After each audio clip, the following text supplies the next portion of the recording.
Does your public trust you? Does your community trust you? Do your donors trust you? Do the people you serve with your nonprofit trust you? I think our first knee jerk reaction is probably, yeah, they trust us, and they probably do for the most part. But let's assume they don't trust us. Let's take a look at how we are communicating about what we do. Let's take a look at how we present who we are and what we stand for, how that overall public trust is garnered, and when do we lose it? Sometimes we move along in a vein and make assumptions, don't we? We assume that we were well trusted 20 years ago. Nothing seems to have changed. We seem to be doing better. We seem to be serving more people, making more money from our donations. We are receiving really great responses back on our surveys from those people that we serve. And then we hit a snag. We hit a situation, as we are in right now, where perhaps the public funding is being threatened. Not everyone is completely publicly funded through tax dollars. Sometimes our nonprofits are 50%, 30%, maybe even just 10%.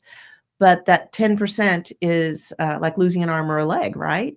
How do we go on? How do we get from point A to point B? Well, let's take these things that are happening as canaries in the mine, for instance. The old way they used to test if there were toxic gases in the mines was whether the bird in the cage died, and then you get the heck out of there if your bird toppled over. Let's assume that our bird toppled over and we are running like heck for the exit of the mine. Doesn't mean we won't get out of the mine. Doesn't mean we won't go back into the mine after we figure out what the toxicity is. But we have to be real. Whether we are even 10% funded by taxation, maybe that taxation funding isn't even federal dollars. We have to take this as a warning that those dollars may be jeopardized. And what do we want to do? Do we want to cut services?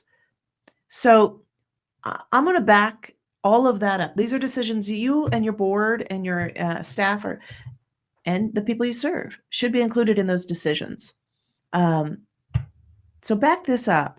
First and foremost, are you a trusted entity? Someone that would be willing to go to the trouble of speaking valiantly for you at that taxation level? Do you have those folks who are willing to do that?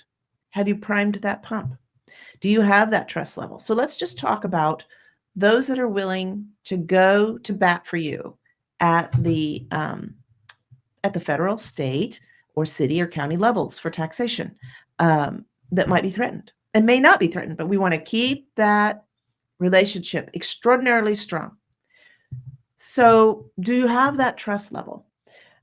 Recently, the administration of the United States had declared that all the employees should be let go of IMLS, that is the Museum and Library Services, Institute of Museum and Library Services. It's a lot of funding to libraries that go through there, and museums, for sure. I used to run a museum. That funding is important to both libraries and museums, but thinking about libraries, and certainly libraries that are in a little bit more rural areas, smaller communities, that is funding that is make or break. Even a small decrease in funding can mean that you can't afford your librarian at the desk anymore, or you can't afford very important services, digital services, for instance. So keeping that relationship strong. Right after cuts were announced last week, several senators got together and wrote a letter together to the interim director of IMLS and told them, keep following the law, keep funding no matter what, just follow the law while court cases were moving forward. Well, why did these senators do that? Well, I'm sure they love their libraries, but they were approached in very concerted planned effort from people both small and of small influence and large influence to do that. They were bombarded, probably, they would say, with uh, distress signals about very specific portions. The museum side did it, the library side did it. The trust on libraries is quite high. But I would even say to any library, that trust can be decreased. So we must really look at our trust within our public, the public at large, not necessarily people who use the services. I remember, and we'll keep with the libraries here, and this is applicable with any nonprofit, but say for the libraries. In my small hometown, there was a library remodel being planned, of which I was on the trust board that was starting that process. And it was just bombarded by one particular gentleman who kept putting things in the newspaper, on the radio, that he just couldn't believe that the library was so important to justify that kind of money being reinvested in it. People just did not use the library that much. And even though the librarian would respond with these astounding numbers of how many people use the library, he just kept at it. And he was the squeaky wheel. And you could almost feel the trust level lowering in the community towards the library because of the very, very squeaky wheel.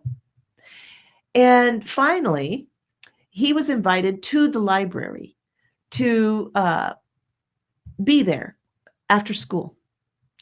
And he ended up writing a letter back to the community through the newspaper about the sheer quantity of not just children, but adults. He saw elderly. We all know, if we're library users, how many people are literally in there during the day. And it's surprising. We don't think that people just are in the library, but they are, right? If you know, you know. And he came back and gave testimony, actually, through another letter, and was converted to high trust. Not everyone will be converted to high trust, but there are ways to pinpoint where trust levels are lagging. So consider reaching out to particular groups and making sure that you're doing the surveys that gather the information, data. Make sure that you are communicating, that you're building relationships. Trust is about building relationships. In that little library incident, you could really see that once the head librarian created a relationship with this person, and this person did something with the librarian, came and spent a couple of hours after school with the librarian, that is elevating that relationship. So as we are moving into new territory, correct, lack of trust is being foisted upon organizations that are, our pillars within our nonprofit communities. PBS, NPR, those organizations have always had their detractors, but always had their massive wave of supporters. I feel that the public support, financial support for public media is probably at its weakest right now. And I see on both NPR and PBS efforts to use their own media, which is a very valuable resource, to elevate their trust levels. But it's going to take more than that. It is literally going to take relationship building on a massive scale for each of these organizations to really put a defensive plan in, or an offensive plan would be even better, an offensive plan to get ahead of the curve on this lack of trust. Now, I know that especially NPR, some PBS stations, and some public radio stations, because remember, PBS and NPR are large organizations, and then your public TV stations and your public radio stations are separate nonprofits. They work in conjunction, and think of the like your PBS as almost the association for your stations, and NPR is a little different but similar. So think of them like that. But they're going to have to get ahead of the curve, aren't they? Going to have to say, who are we? Are we trustworthy? Most of those stations will say, absolutely, we're trustworthy. But are we communicating that we're trustworthy? Are we using every means possible? And are we building relationships? Are we building relationships strong enough that those folks can go to decision makers and stand up and say, you must speak out. You must speak out for us. I know you believe in us. Please be an advocate. And that starts at your local level. Yeah, we expect people in the realm that love NPR, like it's the most listened to news agency in on Capitol Hill. I mean, there's data on this. But are they speaking out? How do we get them to speak out? Well, every single elected official has people in your realm who support them. People who use your library, people who use your museum, people who use NPR, people who use your PBS station. They may even be asked to be on your PBS station or your NPR station or come to your library or all of what you do. They may come visit you. They may know you personally. But they also have people who give them money for their organization, who are strong supporters within their party. I have seen the databases in rural areas, and I have seen extremely progressive organizations have in their donor database extremely conservative donors. It's common. It's not unusual. It is surprising sometimes to the folks who run the organizations that those donors are super conservative and they're donating to your extremely progressive. And I'm not even saying that libraries and public radio are progressive. Some people would consider those progressive, but I'm talking true left progressive organizations have conservative donors because there's some sort of relationship that has been built in there. And the more moderate or centrist your nonprofit is, the more of those conservative donors are in there. Are you building those relationships of trust with those conservative supporters? Conservative users. I know many, many extremely conservative folks who use libraries. Are you building the relationships with your patrons in the library on the dial? I know many conservative folks who are sponsors, where their businesses logos are on the PBS station and announced on the NPR station. Are you building those relationships outside of you get 30 seconds of airtime for X amount of dollars? Are you building those relationships outside of that? Someone was talking about unusual relationships within organizations and how they end up with estate gifts. This is applicable. It's not just with trust of giving you a portion of their estate, but it's also about trust of supporting you as you go through a situation where you may have public tax dollar support being threatened. When you have those donors that you have those personal relationships with, that they just call to chat, right? Or they stop in to just chat about the weather. They saw something that they thought you might be interested in knowing about for your organization. And sometimes they're the people that, wow, if they call one more time on a Monday morning, right? And yet you always end up, you enjoy their conversation, but they are consistent and they really, some people call them lonely, but they're just a part of your family, and that's how they feel, and that's how they talk to you, and that's how they reach out. And those are the stories that end up with, and then they left their whole estate to our organization. Let's think about those folks and build those relationships with those folks who can reach out to senators, other elected officials. Don't forget your city and county. That those people are comfortable reaching out and supporting you on the regular, building that trust, making sure that those public entities that do give you tax dollars are super comfortable because they have a lot of trust with your organization. They have trust because you visit with them, but they also have trust because your donor, who loves you so much that they have a personal relationship with you, also is building trust with them. So, building that trust with one on one relationships. So, what if you don't have any donors that just feel comfortable stopping in and giving you a news article clipped from the paper? That's the old way, right? What if they're not? If they're the ones that email you and send you? I thought you would enjoy this.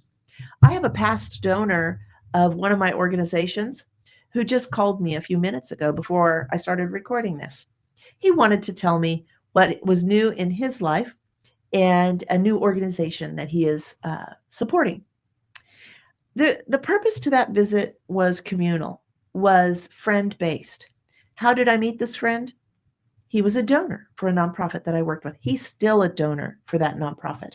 He wanted to share with me the good news of this new organization and what he is doing with it. If I asked this person to reach out in support of the organization that I had used to be with and call his representatives, he's conservative, by the way, quite conservative, he would do that. And I don't even work for that organization anymore. But we both still support that organization. We both still have a relationship with that organization. And that is the type of relationship we're after, that building of trust. There are other levels of that. That's the personal one on one. That is the most important. That is the most strong of relationships. The people that will go out and literally, verbally do battle for you in the one on one. The people that will come into your organization and bring other people that are perhaps lacking in trust to you. How do you find those people? Well, you start by having coffee with people or just meeting with people one on one. Get out of your shell. You, as executive director, you, as the development director, must be with those people and know who they are. And a great example was given of a large theater organization received a bequest, and they didn't know who this person was, who had a relationship with this person. And they went all over through the leadership and the board and the staff. And finally, they got to the volunteer at the box office window.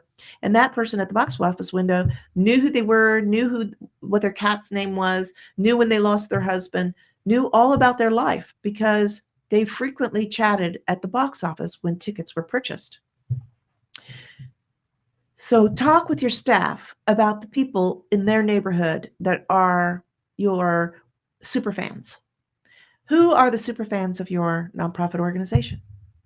There are a couple of really great books about super fans, and I highly recommend them. I can put the list. One is called Superfans, but I could put a couple of book recommendations down in the description about superfans and what you do to elevate people into that group and how to identify them. They may not be current donors, even. Like the lady at the box office who was buying tickets felt a part of the organization because she bought tickets, right? She wasn't a continual donor, but she left her estate. So this is about fundraising as much as it is about building your trust relationship so that they can be advocates for you in your community and at the elected representation level of trust. It's the same thing. It's the same process for building relationships for your financial support as for your community support. And actually, it is highly recommended to start with the community support and trust before you start asking them for money. But we have a tendency to do that backward, don't we? We say, do you like what we offer you? Would you give us a small donation? Instead of, do you like what we offer you? Let's talk and chat and see how much you like it and how we could be better, maybe, or how you could support us in our community.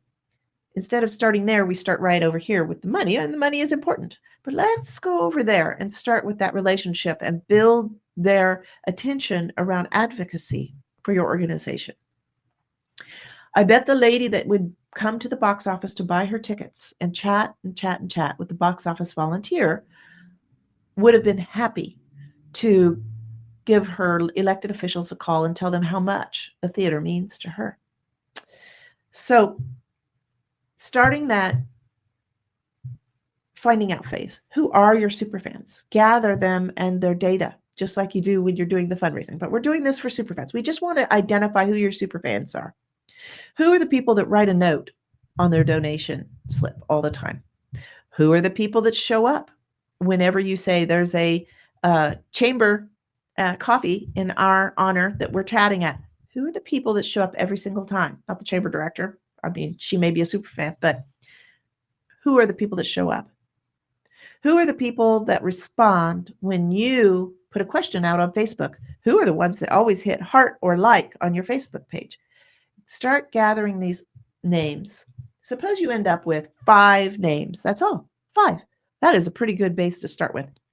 Contact each of those 5 people and ask them to chat with you somehow. Go to lunch, have a coffee, come in and have a volunteer moment.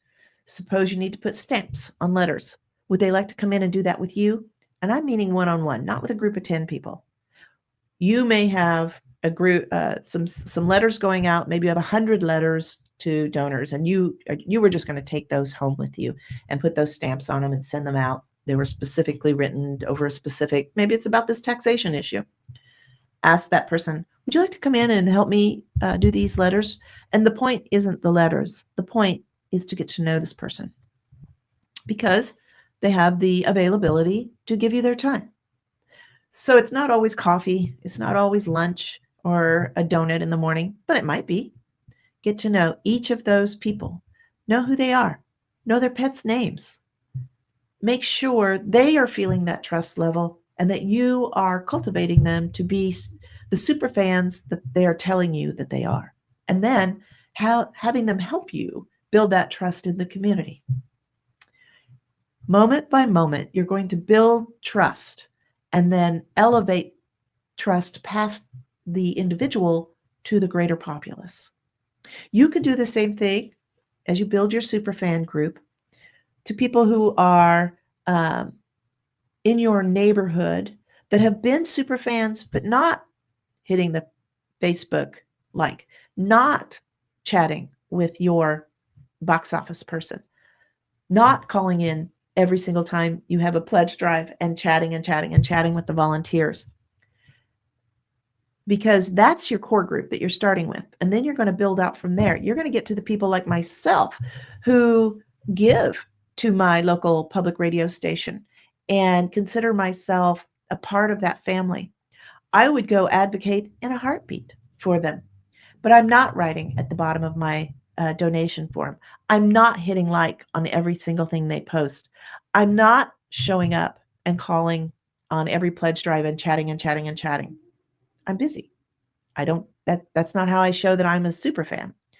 So I'm that next level on how you find out. And you find out about me because I probably have a relationship with someone who shows you that they are a super fan in a very physical way. So step by step, you're going to build and build and build that super fan group, and you're going to cultivate them. After you know who they are, create a special little newsletter for those super fans. Seems a little disingenuous. Wouldn't everyone like to have your special newsletter? Well, no, not everyone wants your special newsletter. You're building a special group that is of hyper trust. They're super fans. They're hyper trust in you. And you are creating that group as a community because that super fan group is going to reach out when you have troubles. They're going to actually be your forward offense before big troubles hit. Be great if you already have them, because right now we can really feel that perhaps troubles will be hitting, or maybe troubles have already hit you. You must create that group of knights of the round table for yourself, your super fans, so that they are guarding against the troubles. They're guarding against the troubles that will be coming in on the waves of political turmoil. So I'm picturing the coast of England, and then on the waves come the intruders, and there are the knights on the beach. And the knights on the beach are your super fans.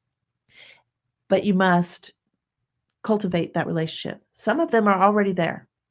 Sometimes you can call up a group on the spur, but wouldn't it be nice if you were training them? Wouldn't it be nice if they knew the battle plans ahead of time? Wouldn't it be nice if they had all the tools they needed, all the armor they needed as they sat on the beach? And would be just the sight of them would keep the turmoil that was rolling in on the waves away. Wouldn't that be lovely? And that's what we're talking about. Having that, building that trust, getting those super fans, giving them the tools that they need, the information they need, the practice that they need to keep the turmoil at bay. So I leave you with a few action points of action. Go find 5 of your super fans. Go find just a handful of people, 5 of them, and ask them to meet and chat and start building that Knights Templar for yourself, the Knights of the Round Table, the Knights Templar. Start building that group that are out on the beach and protecting you. Just 5 this week. Have coffee, have a donut.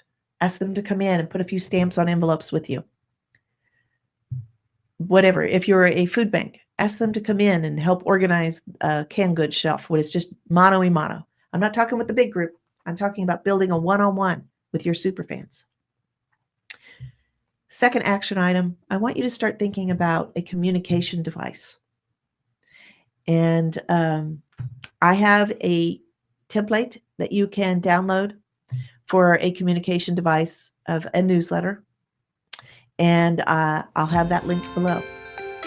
So a communication device, and meet 5 of your possible superfans.